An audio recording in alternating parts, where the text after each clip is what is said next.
Fresh from being crowned Super Serena Queen of Queens sa Itbulaga, nahaharap agad sa intriga si Francine Garcia aka Kim Chiu. Lumabas kasi ang bali-balitang binawian siya ng corona matapos lumabas ang umano'y malalaswanyang pictures online, bagay na itinanggi naman ni Francine. Ang Star Bites, hatid ni Aubrey Carambel.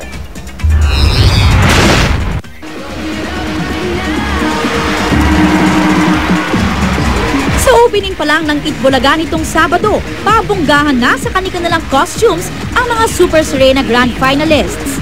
Ang 8 Super Serena Beauties talaga namang ayaw magpakabog. Maayong multo sa inyong tanan, Dabber Cats. Ako po ang nilinlang at niloko sa teleseryen My Husband's Lover. Pagdating sa talent portion, kanya-kanya rin silang gimmick.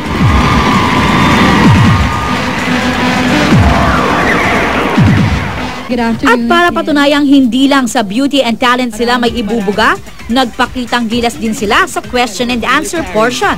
Article 3, Section 1 of the 1987 Philippine Constitution states that no man shall be deprived from his pursuit of life, liberty, property, and in perpetuity without due process of law. Thank you. At ang winning answer na ito ni Super Serena Queen of the Jungle Francine Garcia aka Kim Chiu ang tila naging susi para makoronahang Super Serena Queen of Queens 2013. Yung question kasi was if the country would ask you to serve for the military. So syempre people would think nandun ka na sa situation. So people would say na hindi pwede kasi mga bakla, ganyan-ganyan, mga transgenders, transsexuals. So hindi nila kasi alam na merong nakalagay sa Bill of Rights na sumusuport sa lahat ng tao. Pero ilang araw matapos makoronahan, naglabasan naman ang mga balitang na-dethrone daw siya dahil sa mga naglabasang nude photos umano niya sa internet.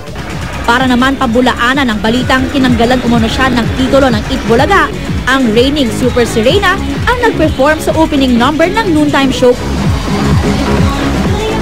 It just so happened na yung mga bashers and haters, yung mga tao na hindi nakakatanggap na nanalo ka na, of course, would still find skeletons in your closet.